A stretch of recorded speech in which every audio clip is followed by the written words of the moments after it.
pour cette introduction et cette présentation. Merci, Président. Merci, Bruno Voiturier. Alors, en fait, moi, dans cet exposé, je vais aborder les enjeux de la connaissance des océans.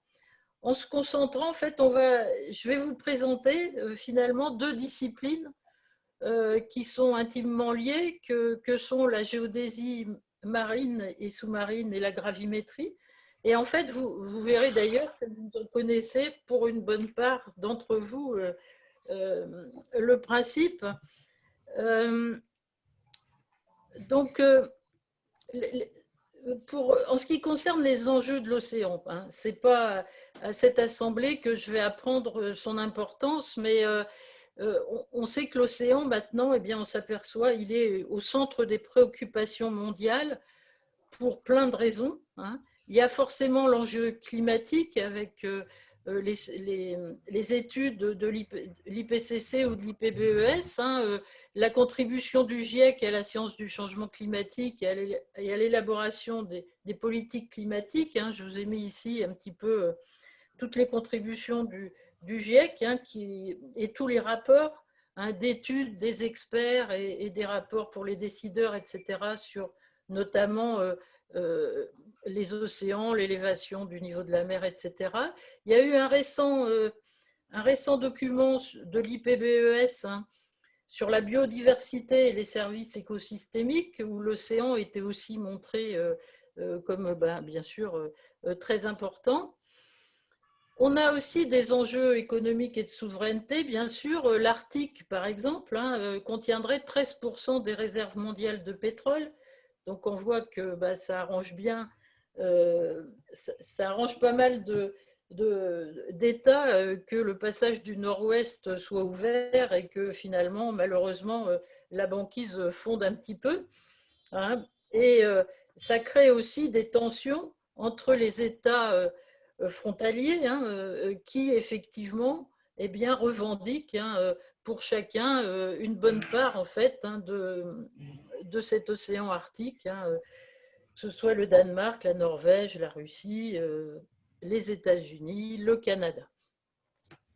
Donc, on voit que les limites, la notion de frontière est assez importante.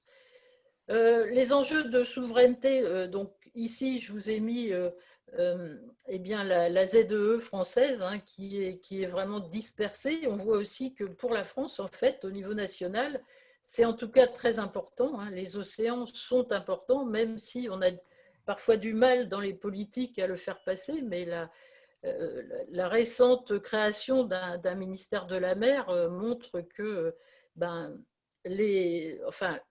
le problème est pris, en tout cas en ce moment, par les gouvernants. Le problème est pris à bras-le-corps. Alors, eh bien, l'enjeu de souveraineté, il est aussi, hein, de par la convention de Montego Bay sur ces ZEE, et notamment donc, ces zones économiques exclusives, et notamment leur revendication possible par les États d'une extension maximale à 350 000 et la seule condition étant que le pays démontre que son territoire terrestre, aussi appelé plateau continental, se prolonge sur le fond des océans.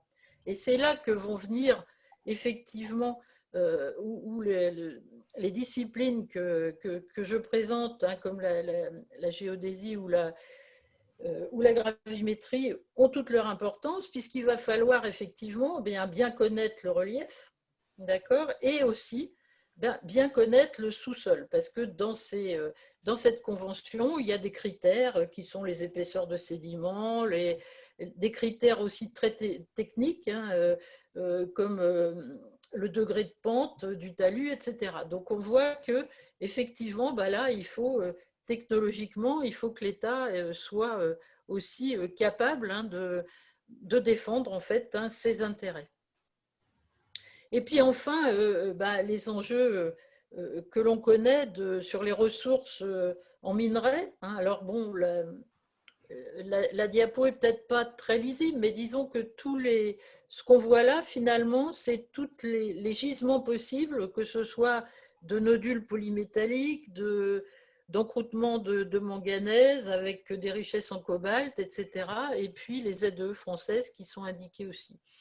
Donc en fait, eh bien ça veut dire que on a aussi, donc on a à revendiquer effectivement nos frontières, et puis au niveau mondial, eh bien, il y a toute une exploration hein, qui se fait, puisque les permis d'explorer sont déjà, les États les plus importants se sont déjà un petit peu partagés hein, le fond des océans en demandant des permis d'explorer un peu partout pour effectivement eh bien, pouvoir à terme, hein, si le besoin s'en fait sentir, eh bien, exploiter les ressources sous-marines.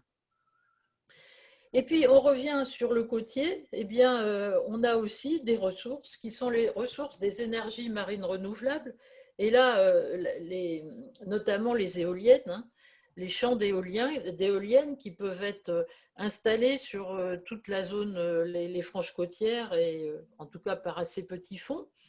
Et bien que la France ait mis du temps hein, à s'engager dans une telle politique, le gouvernement actuellement donne quand même un certain nombre de signaux hein, à l'industrie pour le développement et pour se mettre en ordre de marche un petit peu vers un développement d'une industrie éolienne. Hein. Bon, on sait qu'on est bien sûr là-dessus en retard sur les autres pays, mais disons que du coup, eh bien, la zone côtière prend aussi tout un intérêt de connaissance, hein, de connaissance des sédiments, de connaissance du sous-sol, en plus de la connaissance de l'océan dynamique, hein, de l'eau, quoi.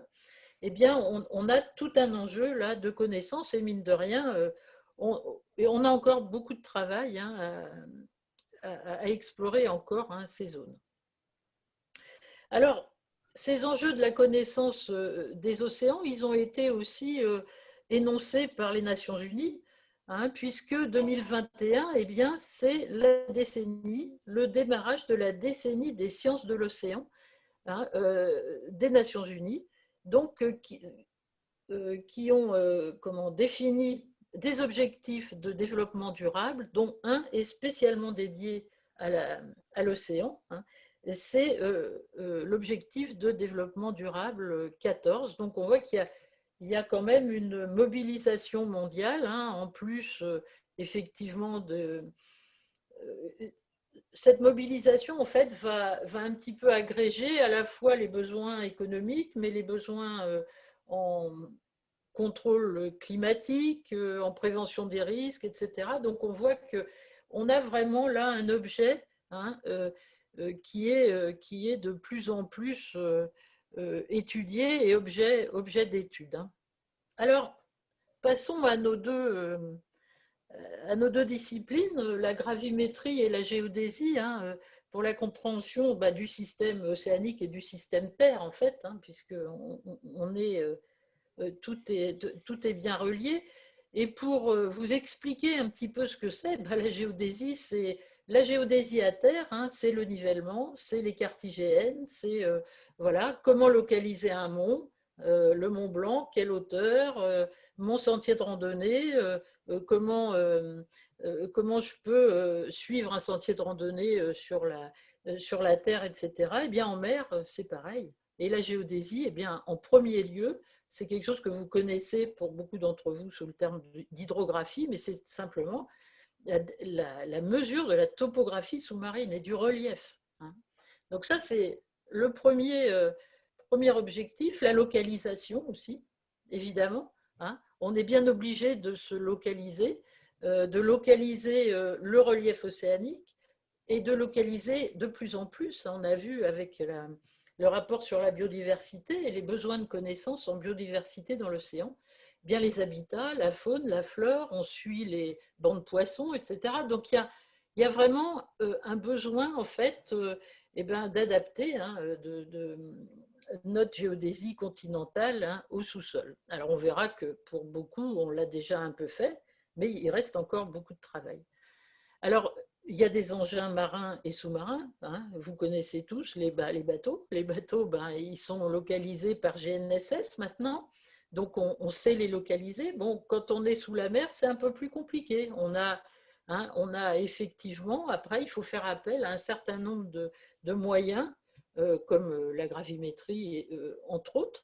Mais là-dessus, je ne m'appesantirai pas, je vais surtout me concentrer sur la gravimétrie comme complément à la géodésie. Alors, il y a aussi, bien sûr, la connaissance du mouvement des plaques, hein, des éboulis, la connaissance du sous-sol, hein, du sous-sol de l'océan, le volcanisme, la connaissance, les limites continent-océan, ça c'est ce qu'on a vu tout à l'heure pour notamment les ZEE, hein, cette limite continent-océan en fait rentre en compte. Et puis une ambiguïté, et bien l'ambiguïté c'est que l'océan est lui-même un référentiel d'altitude. Et ça on va voir que c'est un petit peu toute l'ambiguïté de cet océan-là, sous lequel on doit aussi être capable en fait d'avoir un référentiel, mais qui sert aussi de référentiel, hein, eh bien, aux zones continentales. Parce que la Terre est en fait un système complètement dynamique et c'est un écosystème. Hein, on est entouré, on est entouré de planètes, de l'atmosphère, etc. Donc on a un gros effet, notamment lunisolaire, hein, de l'attraction de l'univers finalement hein, sur la Terre. Et on a aussi une dynamique interne à la Terre. Et donc, eh bien, tout ça participe à ce besoin de connaissance parce que on peut effectivement connaître un bout de l'océan à un moment donné, mais on verra qu'il faut aussi connaître son évolution. Et donc, c'est tout l'enjeu maintenant, hein, un petit peu de la technologie et notamment de la mise en place d'observatoires, etc. Alors, quand on voit une Terre comme ça, finalement sous l'effet de plein de dynamiques hein, différentes, eh bien, nous, on est dans les océans, hein, on ne va pas travailler sur le reste. On a les volcans sous-marins, vous savez tous hein, que, bon, voilà, on a pas mal de zones d'extension, de subduction, des points chauds, etc. Et donc, tout ça eh bien, est soumis à la fois à des contraintes internes, bien sûr, hein, enfin, ils sont issus de contraintes internes, mais aussi, bien entendu, hein, de critères externes.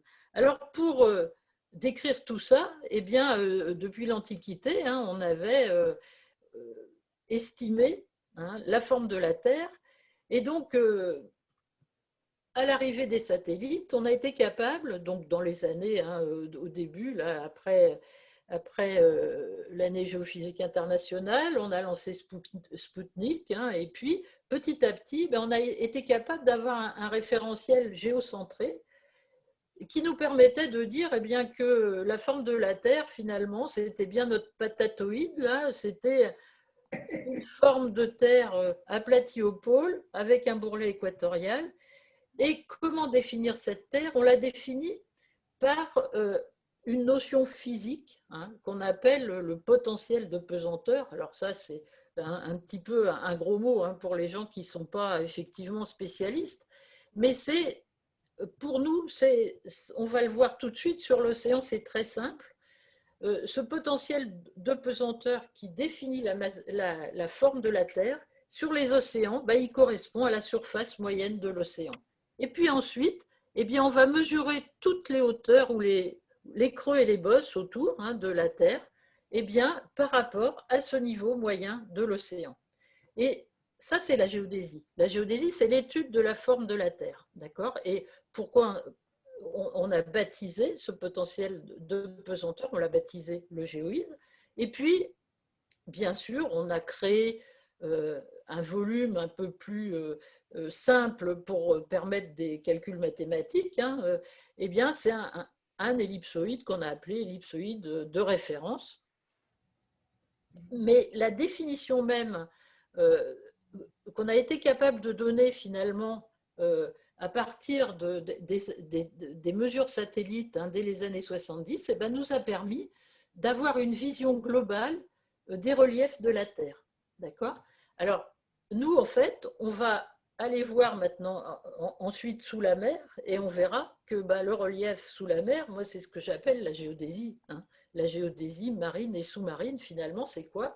Eh bien, c'est reconnaître les reliefs aussi sous la Terre et mesurer leur variation.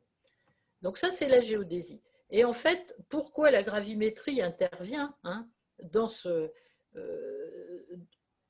dans, dans cette discipline, tout simplement parce que, eh bien, je vous ai parlé des satellites, je vous parle d'une surface de référence, mais tout ça, par les équations de la physique, en fait, sont définies à partir de l'attraction de la Terre, du champ d'attraction de la Terre, qu'on appelle la pesanteur, parce que, bon, en simplifiant, et qui, effectivement, ne peut être mesuré que par une méthode gravimétrique. Et ça vous donne, hein, ici, j'aime bien mettre finalement, c'est un lever de soleil, je crois, sur la mer, là. Hein, notre horizontalité, notre horizon, on va dire, hein, eh bien, est pas si horizontal que ça, puisque c'est la surface moyenne de la Terre, hein, quand on la calcule, eh bien, effectivement, elle est, l'objet de creux et de bosses, hein, d'accord, déformée par le relief de l'océan. Donc, c'est ce qu'on a appelé, là, hein, mon gros mot, là, le géoïde, hein, la surface moyenne de l'océan. Eh bien, celle-ci, finalement, elle est aussi objet de variations qui sont dues au relief et au sous-sol et aux variations de densité dans le sous-sol de l'océan. Et du coup, eh bien, c'est ça qui fait le lien, finalement, entre gravimétrie et gravimétrie qui va vous permettre d'avoir les variations de densité, hein, et puis géodésie qui est la forme, hein, la forme du relief. Alors, on a eu beaucoup de... je vous ai dit, donc on a eu un repère géocentré, mais ce n'est pas si simple que ça, parce que quand on dit la référentielle d'altitude, eh bien, c'est le niveau moyen de la mer. Eh bien, vous aurez d'ailleurs dans l'année, hein, je crois, j'ai un collègue qui viendra vous parler de marégraphie. Eh bien, dans tous les pays, eh bien, les cartes nationales, hein, de topographie, hein, les cartes IGN pour nous, eh bien, sont faites en référentiel à un niveau moyen de la mer calculé à un marégraphe en général choisi dans l'espace national. Pour la France, c'est Marseille. Mais bien sûr, on sait que maintenant, on le sait, hein, mais la surface moyenne de l'océan est différente à Marseille, à Boulogne, etc. Donc, on voit que finalement, c'est une référence qu'on a posée, mais maintenant, il va falloir être capable forcément de la mixer avec d'autres références pour pouvoir homogénéiser toutes ces références. D'accord. Alors, ici, je vous donne l'exemple. Maintenant, on est capable, hein, de faire ce qu'on appelle des cartes terre-mer de topographie. On est capable d'avoir la topographie du continent et la topographie de l'océan et puis de l'espace côtier grâce au levé aéroporté LIDAR. Alors, c'est un laser, hein, qu'on envoie, et puis on a le laser qui se réfléchit sur le relief sous-marin et le laser qui se réfléchit sur la Terre. Et puis, donc, du coup, on est capable finalement, avec un levé, hein, il faut que ce soit par petit fond, de faire une cartographie, mais sur un référentiel mondial, hein, d'accord, donc géocentré, ici l'ITRS, hein, le référentiel international. Et puis, les levées bathymétriques, quand on fait un levé bathymétrique de surface, eh bien, ils sont faits par rapport à ce qu'on appelle un zéro hydrographique qui dépend de la zone de levée, qui dépend de la marée, en fait, globalement, dans le coin où vous êtes. Donc, vous voyez que, eh bien voilà, il faut maintenant, hein, homogénéiser toutes ces références, et ces référentiels, on les homogénéisera grâce au calcul, effectivement, ce qu'on appelle un géoïde ici, hein, ce que j'ai mis en rouge ici, là, hop, ce géoïde, rappelez-vous, surface moyenne de la mer, hein, et puis ensuite, on pourra déterminer l'ellipsoïde le plus proche de notre géoïde. Eh bien, tout ça, on l'a, cette notion, en fait, ce géoïde, on va l'avoir avec des mesures gravimétriques. Et vous voyez que les références, hein, en mer, eh bien, là, je vous ai un petit peu montré la durée d'observation des marégraphes. On a un niveau moyen, mais le marégraphe à Brest, il a plus de 100 ans de données. Par contre, vous prenez un marégraphe à Dunkerque, il a peut-être plusieurs dizaines d'années. Donc, vous n'avez pas le niveau moyen sur la même durée. Après, les satellites, eux, bon, ils ne sont pas bons à la côte, mais ils vous donnent un niveau moyen sur maintenant plus d'une dizaine d'années avec la résolution, etc. Donc, vous voyez, c'est assez complexe, hein, ce niveau de ces études de référence là. Alors, je ne vais pas vous perdre, hein. On va parler, nous, que de la surface moyenne de l'océan et d'une surface finalement assez mathématique, hein, qu'on appelle l'ellipsoïde. On y reviendra sûrement après. Et donc, la gravimétrie, bah ici, c'est les grandeurs qui sont approchées par la gravimétrie. Déjà ici, je vous ai fait en vert là, le géoïde, parce que c'est une surface moyenne quand même, hein, de l'océan, donc je ne l'ai pas mis bleu. Et bien ça, on l'a par les satellites ou des mesures gravimétriques. Et puis plus on va se rapprocher, hein, du relief, et bien plus on va avoir une déformation qui sera grande. D'accord? Et la déformation est dans le même sens. Sur un mont sous-marin, vous avez finalement votre surface moyenne qui s'éloigne, et puis sur un creux, eh bien, vous avez un creux aussi sur la surface moyenne, et c'est aussi sensible à un déficit de densité, hein. Vous pouvez avoir quelque chose de plat, mais un déficit de densité dans la lithosphère, eh bien, ça vous donne aussi un creux. Donc ça, ce sera l'objet, finalement, ces grandeurs, en fait, sont l'objet de ce qu'on appelle la gravimétrie marine et sous-marine. D'accord? Alors, maintenant, on va passer à la géodésie, hein, à la mesure du relief sous-marin. Alors, en fait, on s'est toujours intéressé à l'océan, et c'est bon, au XVe siècle, fin du XVe siècle, hein, euh, qu'on peut marquer en fait l'apparition de ce qu'on a appelé le grand routier, hein, des mers, pilotage et ancrage en mer, de Garcier-Différende, hein, qui a été conçu en 1483, imprimé en 1520, qui a connu un succès assez extraordinaire pour la navigation. C'était en fait l'ancêtre des instructions nautiques, hein. Et Garcier-Différende, il disait, bien sûr, il y avait des conseils de navigation, l'art de fuir les dangers et la marée, hein, pleine d'impétuosité, courant et ondes bouillonnantes. Bon, ça, disons que ça ne nous regarde pas pour notre exposé, mais il y avait aussi l'atterrage des régions et les côtes avec les lieux et distances. Et là, c'était effectivement, il signalait certainement, hein, des dangers, et les dangers de roches, etc. Donc, vous voyez, déjà, on commençait à vouloir un petit peu garder une mémoire, hein, de ce qu'on observait sur les océans. Et puis, les mesures du relief océanique, finalement, ce sont les travaux d'hydrographie, hein, qui ont lieu depuis plusieurs siècles. Et en France, les sondages systématiques datent des travaux de Boutang-Beaupré et leur valorisation sur des cartes de la création du Bureau des cartes et plans de la marine, hein, ancêtre du CHOM, et qui a été créé le 19 novembre 1720, hein, signé par le régent. Et donc, d'ailleurs, la commémoration en 2020 a donné lieu à une journée d'études au musée du Quai Branly Jacques Chirac qui s'appelait Hydrographier les lointains et que je vous conseille d'aller visionner, hein. Je vous donne ici l'adresse de la chaîne YouTube. Et donc, Boutang-Beaupré, ça n'a pas été le premier à faire des sondages, mais ça a été le premier à mettre en œuvre une méthodologie. C'est-à-dire qu'il a profité, il était très jeune, hein, peut-être entre 17 et 19 ans, et il voulait absolument embarquer. Heureusement, il n'a pas pu embarquer sur l'expédition de la Pérouse, mais il a embarqué sur l'expédition d'Entrecasteaux. Et donc, à l'époque, hein, les sondages étaient faits par des plombs de sonde, hein, et donc on avait un plomb et puis une ligne, et puis on laissait filer, hein, la ligne, et puis on comptait, hein, on comptait la distance filée pour avoir finalement la profondeur d'eau, hein. Bien sûr, il fallait que les fonds soient petits, et c'était surtout pour empêcher par petits fonds, bien sûr, hein, de rentrer dans un rocher.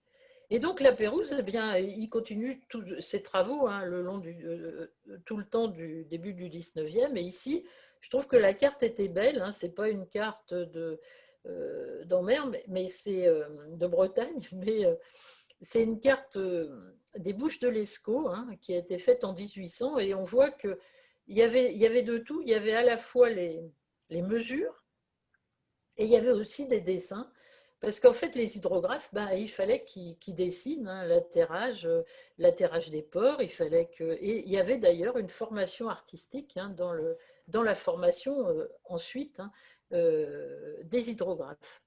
Alors, au XVIIIe siècle, on a donc eu ici l'introduction par d'Entrecasteaux hein, de la méthodologie finalement, hein, de Beautemps-Beaupré au XVIIIe siècle. Et puis, eh bien, sautons tout de suite au XXIe siècle. Hein.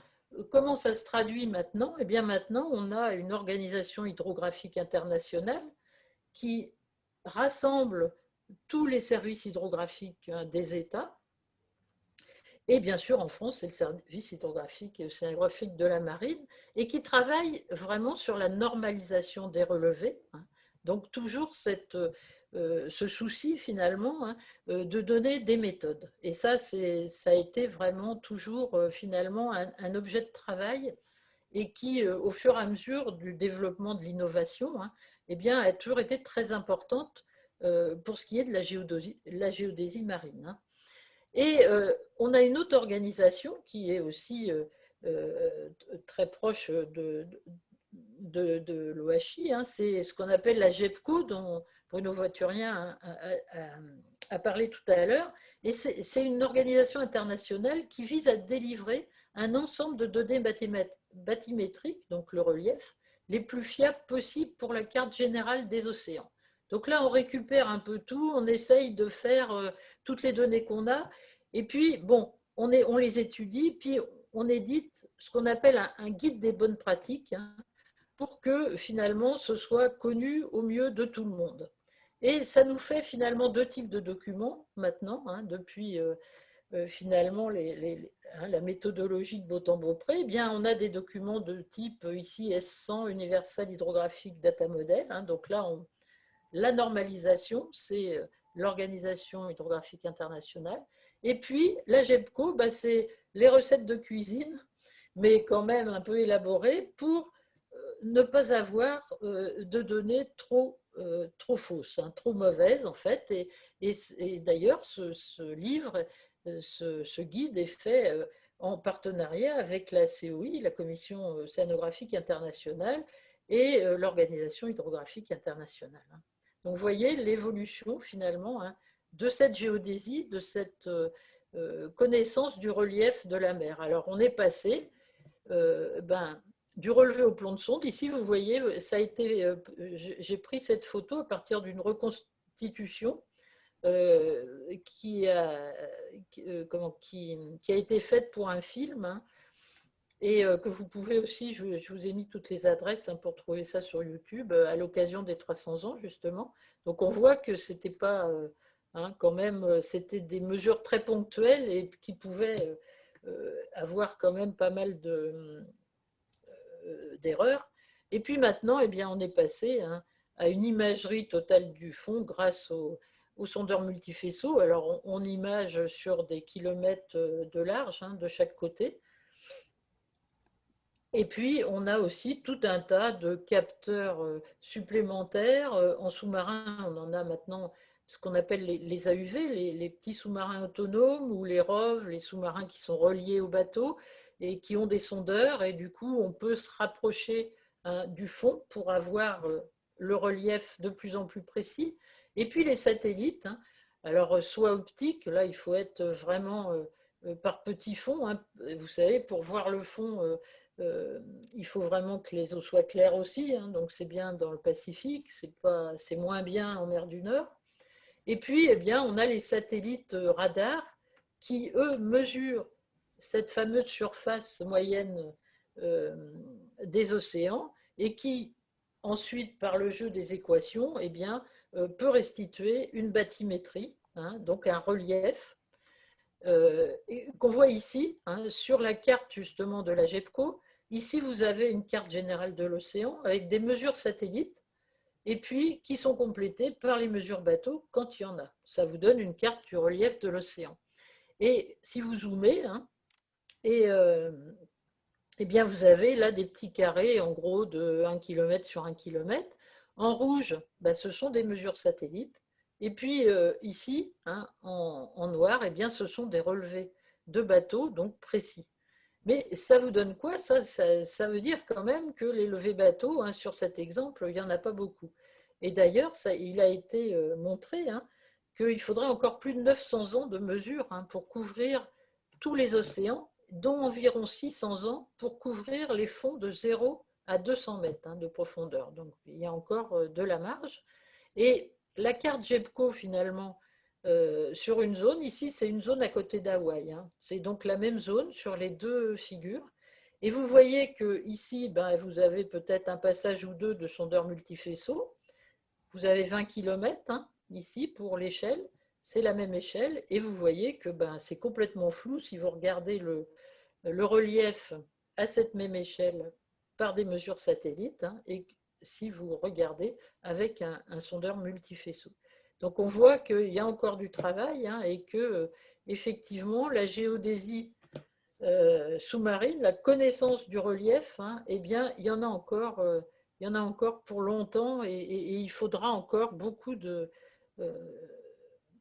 d'efforts, hein, pour arriver à une couverture qui soit aussi bonne que la couverture de certaines planètes, hein, de notre système solaire, hein, ce qu'on dit habituellement, hein.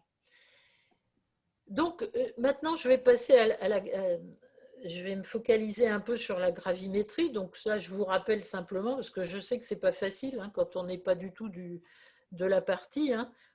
La surface moyenne de l'océan, donc ici, c'est les flèches, c'est l'attraction, tout simplement, hein. Vous avez un relief, vous avez une attraction plus grande.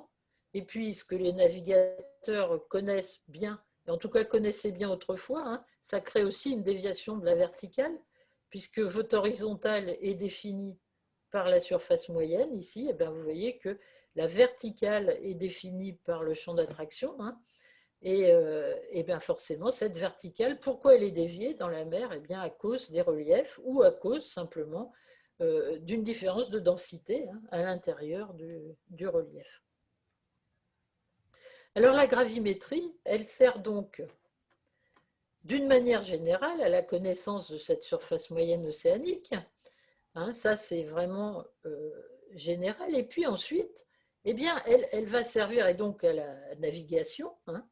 Donc je vous ai mis ici à peu près, hein, la résolution. Alors pour expliquer cette figure, hein, elle n'est pas forcément très simple. Ici, sur cet axe-là, je vous ai mis des kilomètres et c'est simplement, on va dire, la grandeur des structures que vous allez pouvoir mettre en évidence, hein. C'est-à-dire que quand c'est 1 kilomètre, vous verrez que des structures ou des effets, hein, qui sont à 1 kilomètre, mais pas plus petits. À 10 kilomètres, c'est pareil, à 100 kilomètres, à 1000 kilomètres. Donc on voit que les satellites radars, eux, ils s'arrêtent en gros, hein, vers la centaine de kilomètres ou un petit peu mieux. Et du coup, ça vous montre que le satellite radar, il filtre beaucoup. Parce que si j'ai des petites structures, effectivement des monts sous-marins qui font que 2 kilomètres, je ne les verrai pas, par exemple, hein. Et ensuite, on voit deux autres choses sur cette figure. C'est que on va dire à partir de la centaine de kilomètres, on a eu des satellites gravimétriques, hein, on en a eu 3, on a eu de la chance, hein, dans la communauté, et qui étaient à peu près à 300 kilomètres d'orbite, hein, de hauteur, et donc ils nous ont permis, hein, d'étudier plein de choses. Dans les océans, c'est vrai qu'on a eu du coup pas mal de chance sur les grandes échelles, hein, la viscosité du manteau, etc. Bon, voilà, les points chauds, la sédimentation globale dans les bassins. Bon. Et puis, par contre, si on veut aller un petit peu plus précisément, eh bien là, il va falloir faire des mesures gravimétriques, soit par bateau, soit, si on veut aller plus bas, hein, sur sous-marin, ou carrément sur le sol, sur le sous-sol, sur le sol océanique, sur le relief, quoi, hein. Voilà. Donc ça, je vais passer. Et donc, La naissance de la gravimétrie, c'est un petit peu plus récent, hein, que la naissance de l'hydrographie et de la géodésie marine, finalement, hein. Ça date du début du XXe siècle. On a un géodésien hollandais qui eh bien, travaillait sur la mesure de l'attraction, la mesure de la pesanteur à terre.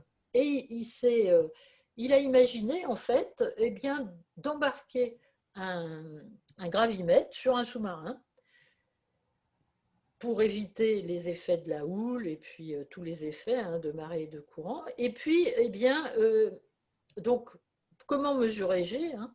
Eh bien, avec un pendule, hein, si le balancement d'un pendule, effectivement, eh bien, va dépendre de l'attraction de la Terre, c'est comme ça. Bon. Donc lui, eh bien, il a mis 4 pendules, hein, donc, qui agissaient 2 par 2 dans 2 plans perpendiculaires. D'accord. Donc on a 4 pendules qui se font face, hein, à peu près horizontalement. Et il a mis ça sur un bâtiment sous-marin, et il a fait tout un tas de mesures et qui ont donné finalement des résultats pas si mauvais que ça. Bien sûr, la localisation n'était pas bonne, hein. À cette époque-là, hein, les années 20, c'était pas terrible, hein, pour les sous-marins, mais la mesure, en fait, qui a été ensuite un peu contrôlée, eh bien, a donné un G, hein, la mesure de l'attraction, à 10-5, et ça, c'était bon. Bien. Alors, c'était une mesure complètement absolue. Alors après, dans les années 40, on a commencé à développer des systèmes finalement beaucoup plus simples, basés sur des ressorts, l'allongement d'un ressort. On calait notre système au port, hein, ici, mettons, vous êtes au port, vous calibrez votre système, vous connaissez bien l'attraction à terre, on calibre son ressort, et puis vous partez en mer. Alors, vous pouvez du coup partir sur un bateau de surface, et puis, eh bien, la différence d'allongement de votre ressort, finalement, eh bien, est complètement proportionnelle aux variations de densité, hein, dans la croûte, dans la lithosphère océanique. Donc, du coup, eh bien, vous pouvez comme ça avoir accès aux variations de votre attraction. Et ici, ben, c'est un système finalement qui maintenant est un peu plus élaboré, mais qui est toujours encore en comment, qui fonctionne toujours, qui est toujours en fonction. Ici, vous avez le lieu où vous mettez votre ressort. Il est sur une plateforme gyrostabilisée pour essayer de filtrer le roulis et le tangage. Et puis, eh ben, cet appareil, par exemple, est fabriqué par les Allemands, hein, sur le bord du lac de Constance. Et cet appareil est utilisé dans les bateaux océanographiques français, hein, de la flotte océanographique aussi bien, et de la flotte du chaume, hein, de la marine. Alors, je ne peux pas m'empêcher quand même, hein, de vous parler, des dernières avancées, de la dernière innovation quand même. On revient finalement désormais, depuis 2019, aux mesures absolues. Bon, on en est encore au prototype, mais on va l'industrialiser bientôt. Eh bien, on a réussi, là, avec l'ONERA, hein, le CHUM, et sur des fonds de la DGA, on a réussi à développer un gravimètre absolu, mais qui travaille sur la chute des corps, hein, c'est la loi de la chute des corps, sauf que on met des atomes, on refroidit un nuage d'atomes dans une enceinte à vide, et puis on laisse chuter finalement, hein, les atomes dans cette enceinte, et puis en éclairant, hein, par laser finalement, à quelques endroits de la chute, eh bien, on arrive à déterminer aussi G, hein, l'attraction. Et là, eh ben, vous voyez, votre container, il est ici, en fait, hein, on a notre chambre à vide ici, et la chute se fait dans quelques centimètres, hein, c'est une chambre de chute de quelques centimètres, et on arrive à une mesure de G absolu. Et ça, c'est l'avenir. Maintenant, on sera complètement finalement autonome, hein, dans dans dans cette technologie. Et ça a été développé par l'ONERA et le CHUM, mais sur aussi, hein, des brevets aussi qui sont de l'Observatoire de Paris, hein. Et on est en France, hein, très en avance, ça vous le savez sûrement, hein, sur la physique quantique, et notamment sur toutes ces problématiques, hein, d'atomes froids.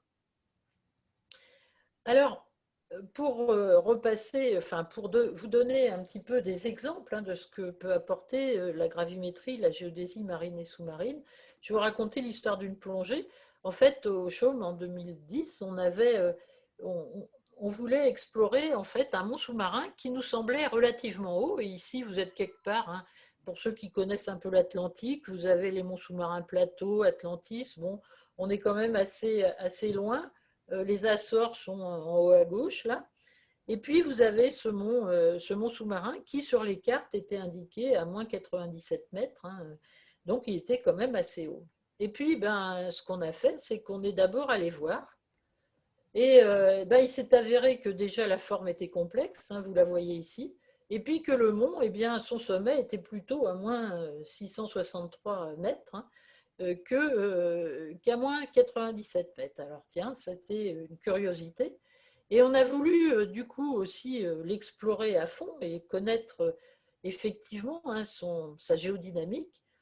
On avait fait une carte des variations de l'attraction, dans les variations de G, d'accord, et on voyait bien, ça paraissait quand même lissé par rapport au relief. Là, on voyait quand même une petite signature assez importante, mais bon, c'était quand même un mont sous-marin qui culmine à moins 600 mètres par des fonds de 3000 mètres. D'accord. Donc ça vous donne l'idée. D'accord. C'est quand même plus de 2 km de haut. Donc, enfin, environ 2 km de haut. C'est quand même un bon sous-marin. Donc on est descendu avec le Nautile. Et puis un gravimètre, là, tout simple, à ressort, pour pouvoir effectivement avoir le moins d'énergie possible, puisque quand j'ai organisé en fait cette expédition, effectivement, sur le Nautile, on n'a pas beaucoup d'énergie. On ne peut pas mettre un gravimètre quantique, mais par contre, un gravimètre tout simple à ressort, on pouvait. Donc on l'a calibré à bord, et puis hop, ensuite on descend. Et on descend, et on voit en fait, eh bien, alors, vous allez me dire, bon, c'est pas vraiment évident, mais il faut me croire en tout cas, on voit qu'ici en pointillé, c'est les relevés que l'on a fait, d'accord, ici à droite, là, en pointillé en rouge, c'est les relevés qu'on a fait le long du mont sous-marin. Alors ici, vous avez la bathymétrie très très précise qu'on a relevée, et vous voyez ici des traces d'anciennes cheminées, d'anciens conduits mathématiques, et bien que l'on repère très très bien ici, là, sur l'anomalie de Bouguer. On voit donc ensuite on traite les données, etc. Et on essaye de mettre en évidence ces cheminées, et on les met très bien en évidence. Et ce qu'on met surtout en évidence, bien, c'est les variations de densité, c'est-à-dire que dans les cheminées, vous avez une différence de densité négative par rapport au basalte qui est autour. D'accord. Donc en fait, on voit que réellement, descendre au fond de la mer, même à 3000 mètres, puisque ici vous êtes à 3000 mètres et puis vous montez tranquillement à moins, à moins 663 mètres, bien c'est important pour connaître le sous-sol. Alors, il y avait des expériences qui avaient déjà été faites, des campagnes, Ivan 196, qui montrent que, et là c'est intéressant pour la recherche de minerais, qui montrent que la gravimétrie peut aussi détecter des gisements. Ici, un gisement de sulfure, exactement comme à Terre. On va détecter un gisement de sulfure sur une ride. En général, c'est plutôt sur des rides où on a les sources inothermales, pour vous donner une idée. On a aussi la Scripps, qui donc l'Institut océanographique américain, qui a développé un Rough Dog, là, un espèce de petit sous-marin qui avait donc un gravimètre qui lui était relié et qui déposait ce gravimètre aussi à un certain nombre de places, et qui a fait des belles expériences. Et ces mesures ont été d'ailleurs comparées, faites par l'équipe de Valérie Balu, qui a été une des premières à faire ça en France, et de plonger avec le Nautile et faire des mesures de gravimétrie, et qui ont donné aussi des très bons résultats. Ici, on voit une comparaison des deux.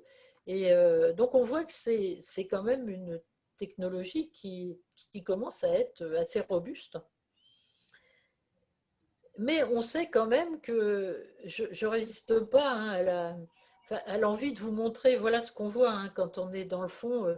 On en voit hein, c'est pas les images qui manquent, enfin, il y en a quand même pas beaucoup, mais on voit surtout les magnifiques cheminées hydrothermales qui sont effectivement, hein, c'est magnifique, mais finalement, un mont sous-marin un peu isolé, ben, ça peut être ça aussi. Hein, c'est des roches avec un encroûtement donc du basalte, des encroûtements de manganèse, et puis tout un tas hein, de flore et de faune. Hein. Ici, on a des gorgones, et puis ici, on avait une espèce de petite crevette, là, bon, qu'on ne voit pas très bien. Et puis, on a des poulpes. Alors ici, vous voyez, je vous ai pris exactement ce qu'on a vu dans le Nautile. Ben, le poulpe, il est à 2900 mètres. Hein, eh bien, il y a de la vie à 2900 mètres, même si on n'est pas sur une source hydrothermale. Hein, d'accord. Effectivement, c'est pas la profusion. Hein, c'est pas la profusion tous les crabes et les vers qu'on peut trouver, mais il y a de la vie partout dans l'océan. Sauf que ben, quand on ne regarde pas, on ne voit pas. Hein. Et ça, c'est vraiment, moi, je trouve que c'est fantastique. Quoi. Et là, vous voyez, à 2300, on a eu aussi un magnifique balai. Alors ça, je ne peux pas vous montrer malheureusement maintenant la vidéo, mais c'est magnifique de voir ces mollusques, ces poulpes, etc., se promener quoi, et nager dans cet environnement. Hein. Et tout ça pour vous dire que c'est dynamique, le relief est dynamique, et puis ben, la faune, la flore, tout ça, ça bouge, il y a des courants, et il y a des tremblements de terre, on le sait. Et puis, eh bien, du coup, comment nos technologies vont pouvoir mesurer les variations et qu'est-ce que ça peut apporter? Eh bien, je trouvais, alors, désolé, je me suis aperçue trop tard que la diapo était un peu floue, mais euh, c'est Statoil, hein, qui est une compagnie minière, qui en Norvège, en fait, sur le champ Sleipner, là, a mis au point ben, une technologie à l'aide du Rough Dog là, qu'on a vu tout à l'heure. Ils ont posé un gravimètre parce qu'ils exploitaient du gaz. Et comment, en fait, quand ils exploitent du gaz, ils aspirent du gaz, mais ils en rejettent dans le sous-sol, hein, dans les sédiments le gaz dont ils n'ont pas besoin. Hein.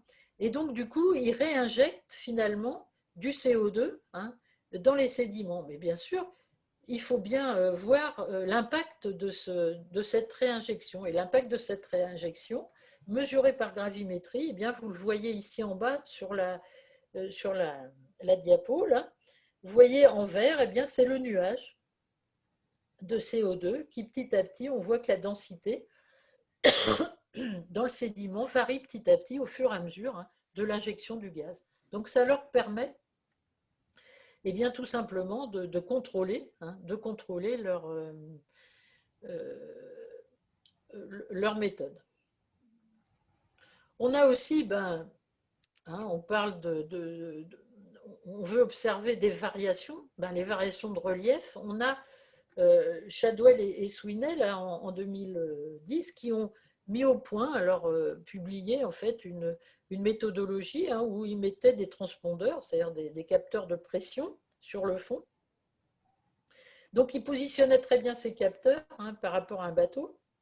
Et puis ce bateau est bien positionné par des satellites. Et à l'aide de cette technologie, finalement, eh bien, ça leur permet de mesurer eh bien, les déplacements du sol. Alors, un exemple hein, qui a été publié par Balu hein, sur ce type de méthode, eh bien, c'est une application, c'est le mouvement vertical des plaques. Et là, c'est dans le Pacifique. Hein. On sait que le mouvement vertical, eh bien, c'est des prémices à un tremblement de terre, donc possiblement à un tsunami, etc. C'est des choses qu'il faut surveiller. Et donc, eh bien, là, on voit sur cet enregistrement à droite, vous voyez que, eh bien, il y a une différence hein, et on voit que la profondeur est en train de varier. Alors ici, on a une variation de 11 mm par an, mais on voit que, eh bien, voilà, c'est ça, hein, la géodésie, la gravimétrie sous-marine, eh bien, ça vous aide à finalement comment contrôler, étudier hein, le mouvement des plaques Et bien sûr, je ne pouvais pas finir ma présentation, hein, là j'arrive à la fin, bah, sans l'exemple de Mayotte. Hein. C'est un exemple national qui est très fort. Mayotte s'enfonce. Hein. Donc vous avez l'île de Mayotte qui est ici. Hein. Vous êtes certainement au courant. Vous avez peut-être eu déjà des présentations. Et pourquoi Mayotte s'enfonce d'un côté et à une vitesse quand même qui n'est pas négligeable? Et bien parce qu'il y a la création ici, hein, d'un petit volcan, d'un volcan sous-marin et finalement une activité volcanique, hein, qui est due à une activité tectonique, et on a bien, du magma qui sort. Et ici, dans la campagne, au cours de la campagne MAIOPS là, du 18 mai 2019, hein, bien, on voit le volcan en train qui se crée, et puis on voit ici, alors c'est ça qui est fantastique, hein, dans l'enregistrement du sondeur, d'accord, bien vous voyez les émanations, hein, de fluides qui sortent, d'accord, du volcan. Donc vous voyez que finalement, hein, au départ, là, on ne savait pas trop ce que c'était que la géodésie, la gravimétrie. Bien là, je voudrais finalement, je vais le laisser, je vais conclure, hein, sur cette figure, puisque ça illustre bien finalement tout mon propos, c'est que bien voilà des technologies qui sont essentielles, et puis aussi l'intérêt, hein, des études océaniques. L'intérêt, il faut étudier l'océanographie physique, il faut étudier la faune, la flore, mais aussi le relief. Et le relief et le sous-sol, on ne le connaît pas encore totalement, c'est ce qu'on a vu. Hein. Et il y a encore beaucoup, beaucoup d'efforts. Et donc les efforts sont à la fois, hein, à l'avenir technologique, bien sûr, parce que les grands fonds, il faut y aller. Hein. Les petits fonds aussi, d'ailleurs, mais bon, les grands fonds, ce sera l'enjeu du XXIe siècle. Il faut le préserver, cet océan, il faut mesurer les impacts, il faut préserver les populations. Et Mayotte, hein, en est un bon exemple. Hein. L'IGN doit refaire un nivellement, puisque on a un enfoncement de Mayotte. Donc on voit bien que, on a un impact, et même dans les zones françaises, puisque Mayotte est français. Hein. Donc voilà. Et je conclurai avec le petit coup d'œil, hein, au poulpe que j'aime bien, et qui nous vient du milieu de l'Atlantique. Voilà, je vous remercie de votre attention. Merci beaucoup, madame. Je repasse la parole à notre président, Xavier Lagorce, s'il veut dire quelques mots, voire à Bruno Voiturier, si avant de poser quelques questions, ils veulent prendre la parole. Il faut réactiver vos micros si vous le faites.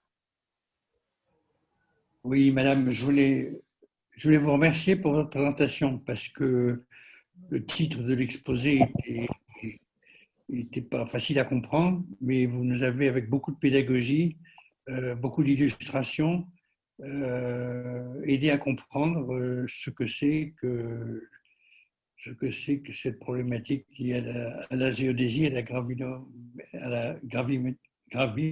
Je vais y arriver.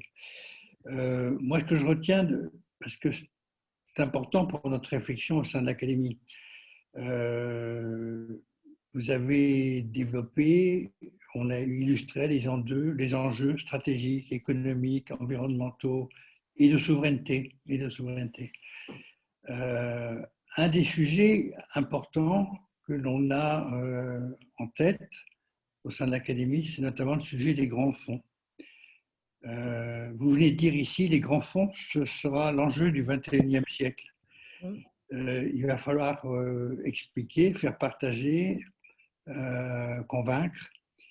Le président de la République l'a évoqué dans son discours, dans ses propos. Le Premier ministre l'a fait il y a quelques jours au Havre.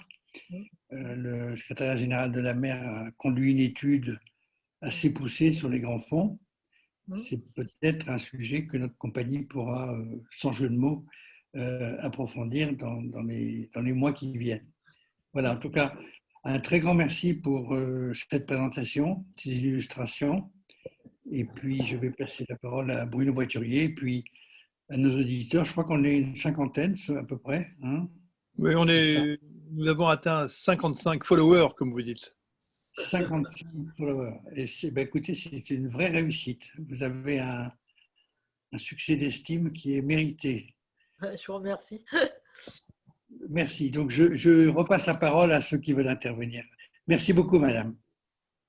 Oui, oui. Donc, je voulais savoir si Bruno, veux-tu dire quelque chose avant que je passe aux questions?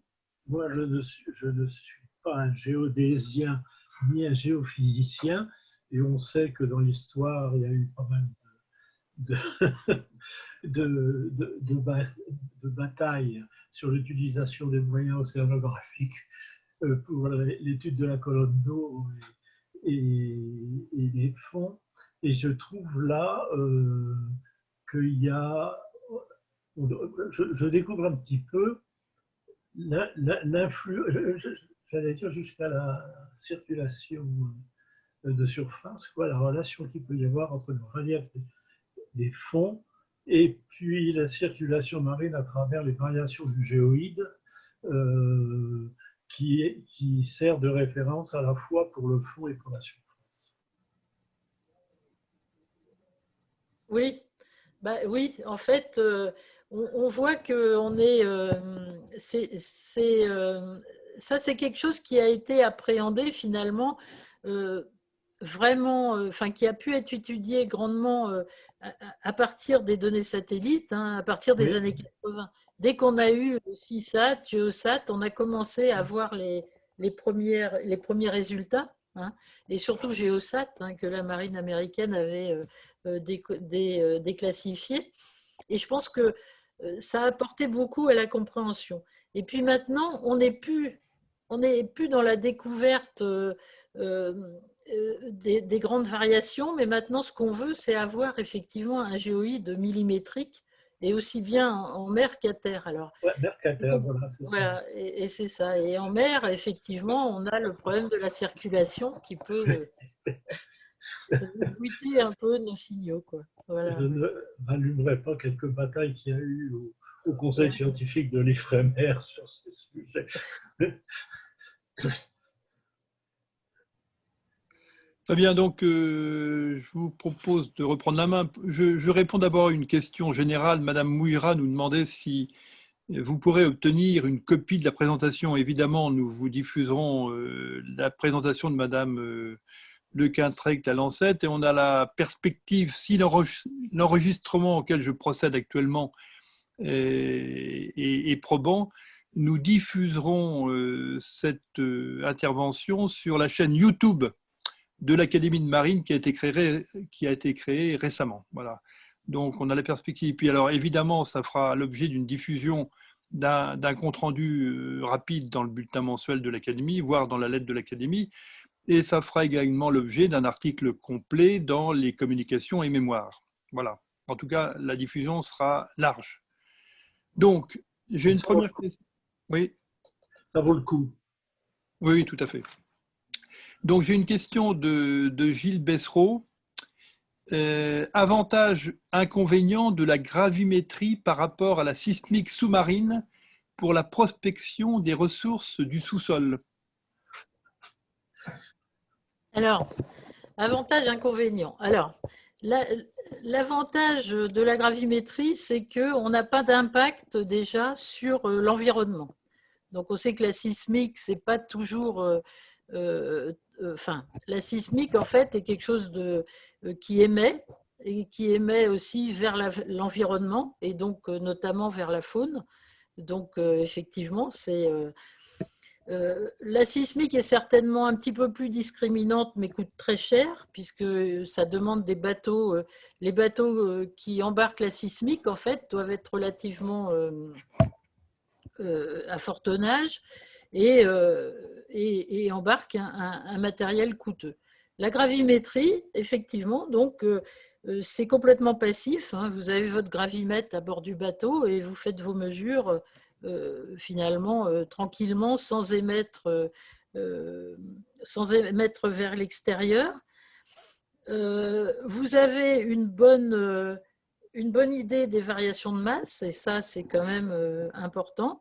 Par contre, vous intégrez effectivement toutes les masses qui sont autour de vous, donc toutes les masses de la Terre, et on est obligé du coup d'avoir des bons modèles globaux puisque pour vraiment cartographier précisément, eh bien, on doit enlever les effets des masses distantes. Mais je dirais que c'est complémentaire en fait. Hein. La gravimétrie, souvent pour les pétroliers, hein, elle va être utilisée pour détecter les premiers prémices de variation de densité. Tiens, là, il peut y avoir du pétrole ou il peut y avoir des poches de gaz.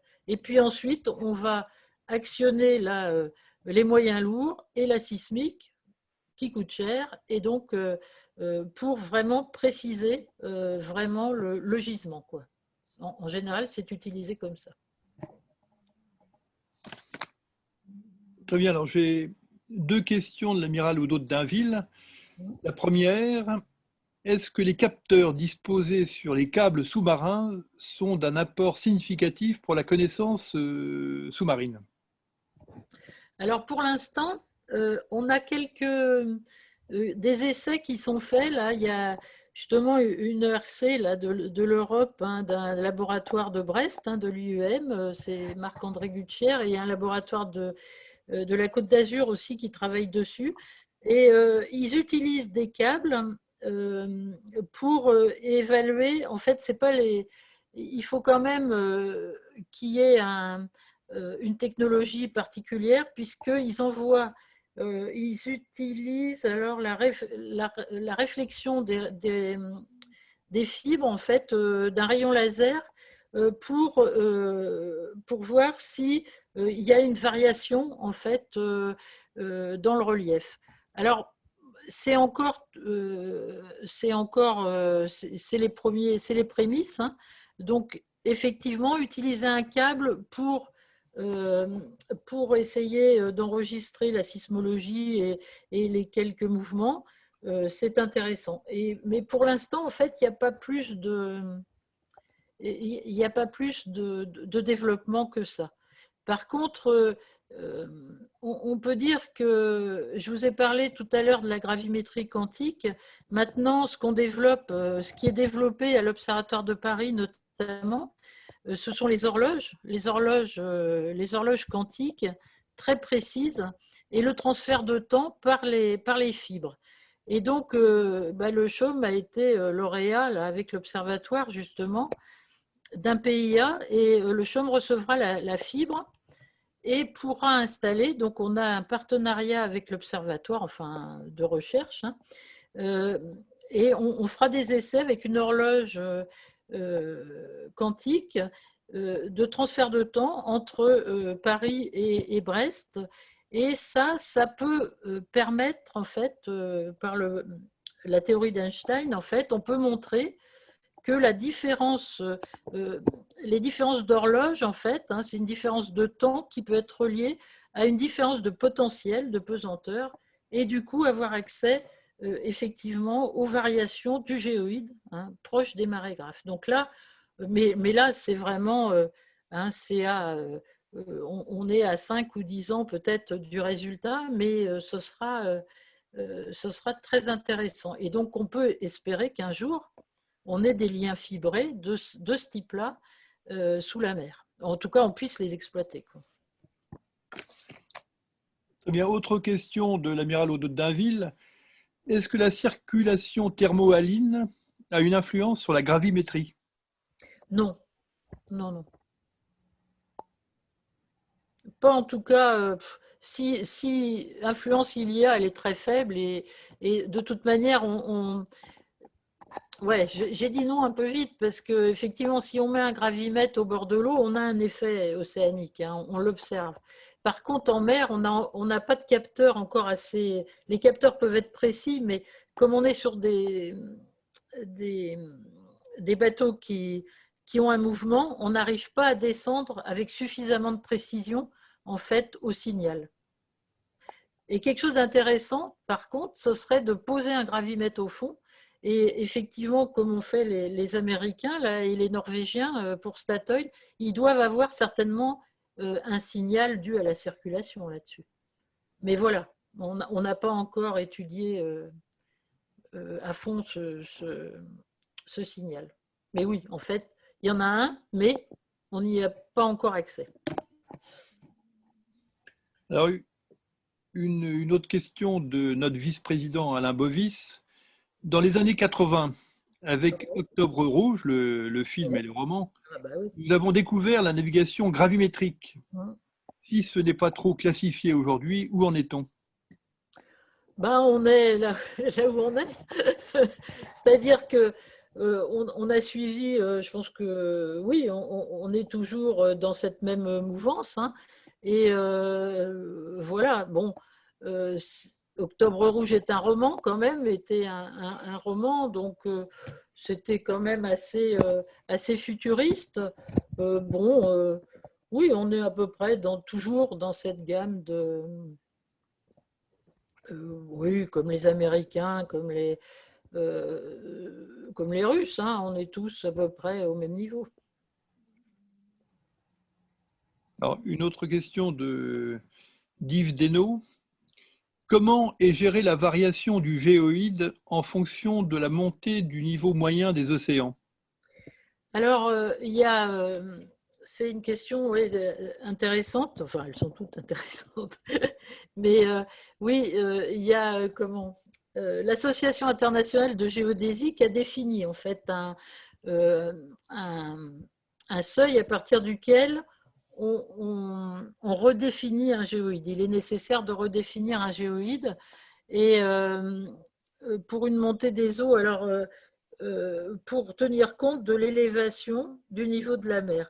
Et quand on a une variation de géoïde de plus de, je crois que c'est 2 mètres carrés par seconde carrée, hein, de la valeur actuelle, hein, de référence, eh bien, on recalcule un géoïde. Donc, mais c'est très récent, hein, ça a été, ça vient, je crois que c'est en 2019 que ça a dû être posé, ça, par un groupe de travail de l'IAG.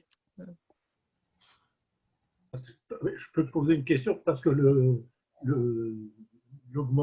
les variations du niveau de la mer, elles ne sont pas égales. Donc le géoïde varie aussi en fonction des variations du niveau de la mer. Et on doit, et pour si je me souviens bien, pour traduire ça en courant, il faut que l'on mesure la différence entre le niveau de la mer et le géoïde. Oui, tout à fait. Oui, c'est ça, ouais. Alors effectivement, si le géoïde qu'on prend comme référence, il est un peu, quand il commence à être trop faux, en fait, on va changer de modèle, quoi. Amiral Oui. Bellec.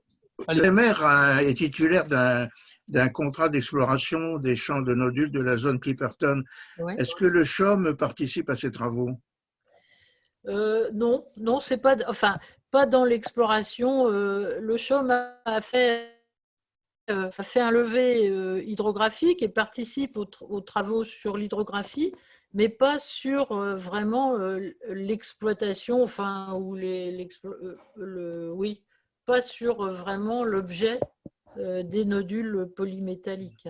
On est en soutien quand on le peut, on a fait une campagne, ou même plusieurs, mais voilà, quoi. Oui, je voudrais vous poser une question, madame, sur, vous avez parlé de Mayotte. J'ai bien vu Ouais. l'échelle, le volcan est à quelques dizaines, 30, 40 kilomètres, Ouais. à peu Ouais. près. Mm. Est-ce que ça peut représenter un risque pour Mayotte, un risque physique essentiellement, ou bien est-ce que c'est d'un avenir très lointain? Ah non, bah, non, justement, je vous ai pas montré là, mais oui, il y a des figures où on montre aussi le nombre de tremblements de terre. Vous savez qu'il y a eu, Mayotte fait l'objet de pas mal de secousses, hein, sismiques. Et donc, effectivement, oui, il y a un risque, hein, effectivement, oui, c'est sûr. Après, je ne suis pas capable, moi, d'évaluer ce risque, hein, mais en tout cas, il y en a certainement un. Maintenant, est-ce que c'est un risque, je veux dire, prochain, ou si c'est dans plusieurs années, ça, je n'en sais rien. Mais, Non, je dis ça parce que c'est une île qui est frappée par le malheur de tous les côtés. Ah Si oui. en plus il y a une inquiétude diffuse, un peu comme il y a pu avoir aux Antilles il y a un certain nombre d'années, Ouais. ça ne va pas arranger les affaires. Voilà, c'est ça que je veux dire. Ah oui. Ah oui, non, mais c'est clair, hein, mais il y a une zone tectonique qui commence à être active quand même. Il y a des failles, hein, au large.